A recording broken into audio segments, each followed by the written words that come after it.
শুভ সরস্বতী পুজোর অনেক অনেক শুভেচ্ছা সকলকে। তো আজকে তো আমি সকাল সকাল স্নান করে নিয়েছিলাম, আজকে শ্যাম্পু করেছিলাম, দেন রেডি হয়ে ঘরের পুজো করে আমি রেডি হয়ে চলে গেছিলাম আমার স্যারের বাড়ি। ওখানে পুজো হয় প্রত্যেক বছর সরস্বতী পুজো। আমি পুষ্পাঞ্জলি দেবো, কেননা আমি সকাল থেকে কিছু খাইনি, তো এই জন্য তাড়াতাড়ি যাচ্ছিলাম। 11 থেকে পুজো ছিল। আমি যখন ভিডিও করছি মা বলছে আমিও সাজুগুজু করেছি, আমাকেও ভিডিওতে দেখা। একদম এসো, মা বলছে আমি বাড়িতে রান্নাবান্না করবো বলে কি আমি ভিডিও একটু সাজগোজ করবো না? যে নিশ্চয়ই করো।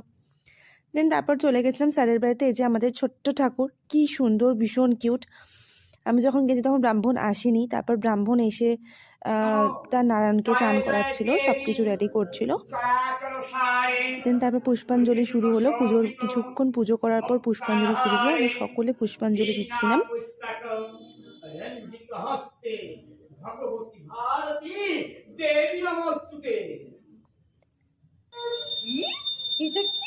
তারপর পুষ্পাঞ্জলি দেওয়ার পর আমি এই ছোট্ট পুচকি বাচ্চাটার সাথে একটু খেলু করছিলাম। ও আমাদের ওখানে একটা দিদির বেবি, খুব ছোট।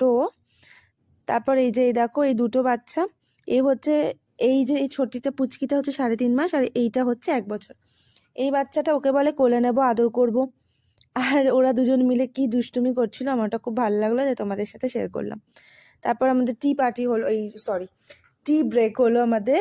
জল খেয়ে একটু চা খেলাম আমরা, পুষ্পাঞ্জলি দেওয়া হয়েছিল বলে। দেন শুরু হলো হোমটা ভীষণ সুন্দরভাবে সম্পন্ন হয়েছিল। দেখো হোমের ধোঁয়াটা তখনও বেরোচ্ছিল। দেন হোমের টিকা পরিয়ে দিয়েছিল আমাদের সবাইকে, হোমের টিপ ব্রাহ্মণ। তো ভেতরে খুব সাফোকেশন হচ্ছিল বলে বাইরে একটু এসেছিলাম ফ্রেশ এয়ারটা নিতে, কারণ ভীষণ চোখ জ্বলছিল। দেন স্যার বলল যে আমাদের সকলকে খেতে বসে যেতে। তো অল্প একটু খেয়েছিলাম, খাবো নাই বলছিলাম। ও হ্যাঁ, তোমাদের বলা হয়নি, পুজোর পর ফল খেয়ে নিয়েছিলাম, খিচুড়ি, আলুর দম, বেগুনি, পায়েস। দেন খাওয়ার পর আমরা সকলে মিলে ঠিক করলাম যে একটু কাছাকাছি ঠাকুরগুলো দেখে আসবো।